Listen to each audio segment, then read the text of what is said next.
啱啱結束嘅20屆四中全會咧，釋放重磅信號喎。15/5規劃入邊有個新提法咧，非常之火爆，既重視中國經濟，亦都要重視中國人經濟。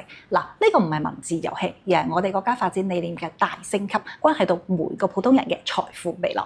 我哋先嚟搞懂兩個關鍵詞嚇。我哋經常講嘅 GDP 睇嘅係國內生產嘅總成果，就比如話工廠喺國內賺嘅錢啦。而新提嘅 GNI 就係國民總收入啦，唔單止係計國內嘅，而中國企業喺海外建廠嘅利潤、國人海外工作嘅收入都會計入去。簡單嚟講咧，中國經濟就係守好本土嘅基本盤，穩就業、保民生；而中國人經濟就係令到我哋嘅財富能力衝出國門，喺全球賺錢。嗱，點解15/5要強調呢個轉變呢？睇下數據就明啦。截至2024年底咧，中國海外企業就超過5萬家，對外投資存量咧突破3萬億美元，連續8年全球前3。以前咧我哋係世界工廠，靠嘅係國內生產撐 GDP， 而家咧就要做全球價值嘅創造者啦，靠海外收益計算 GNI。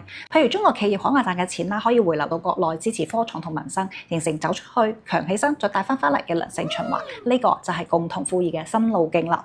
嗱，對我哋普通人嚟講，呢個意味住乜嘢呢？一方面90後、00後未來可能有更加多嘅跨國工作同埋海外創業嘅機會；另一方面咧，我哋嘅財富視野就要打開啦，唔可以淨係夾住國內市場㗎。而且咧，呢招仲可以抗風險喎。譬如24年，我哋對一帶一路嘅國家進出口佔比超過50%，成功對沖咗歐美市場波動嘅壓力。15/5仲明確要拓展雙向投資，既要吸引外資升級本土產業鏈，亦都要支持企業出海佈局。未來嘅制度開放咧就會更加完善嘅，譬如對接國際高標準嘅經貿規則啦，優化海外投資渠道啦，呢波由本土生產到全球創富嘅轉型，正正喺度重構中國經濟嘅競爭力啊！